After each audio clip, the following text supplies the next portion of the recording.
يا رحمن يا رحيم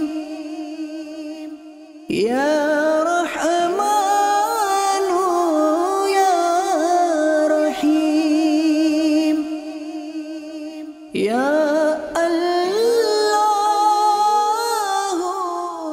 একটি আফসোসের খবর হচ্ছে বাংলাদেশের বিভিন্ন বিভাগসমূহে ও বিভাগীয় অঞ্চলগুলো বর্তমানে বন্যার পানিতে প্লাবিত।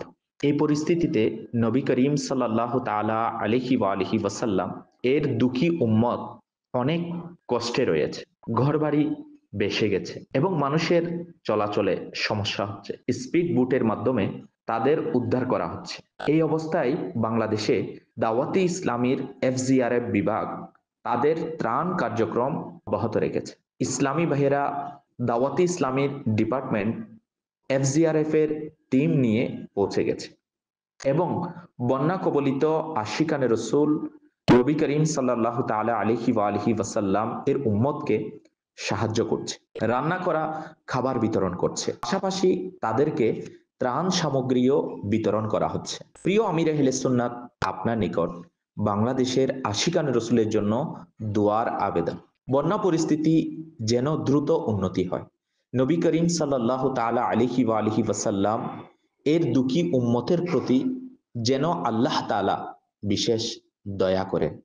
আপনার নিকট দোয়ার অনুরোধ। আল্লাহ পাক প্রিয় হাবিব সাল্লাল্লাহু আলাইহি ওয়াসাল্লামের ওসিলায় রহমতে দৃষ্টি দান করুন। বাংলাদেশের আশিকানে রসুল পেরেশানিতে রয়েছেন, আল্লাহ পাক সবার প্রতি রহমতের দৃষ্টি দান করুন।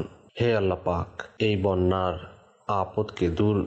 বন্যার আপদ দূর হয়ে যাক, আর যারা যারা ক্ষতিগ্রস্ত হয়েছে তাদের প্রশান্তি নসিব হোক। যাদের ক্ষতি হয়েছে বিনিময়ে তারা উত্তম প্রতিদান পেয়ে যাক।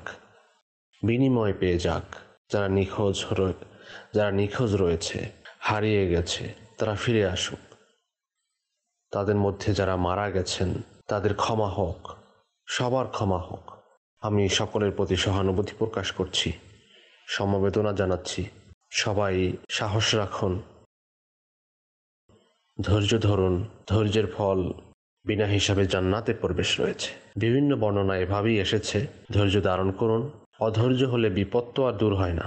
আল্লাহ পাক সবাইকে এই পরিস্থিতিতে আমাদের ভাইদের প্রতি সমবেদনা প্রকাশের পাশাপাশি তাদের সাহায্য করা উচিত। আল্লাহ পাক সবার প্রতি রহমতের নজর দান করুন। আমিন। বিজাহি খাতামিন নবীন সাল্লাল্লাহু আলাইহি ওয়াসাল্লাম। সাল্লু আলাল হাবিব সাল্লাল্লাহু আলা মুহাম্মদ।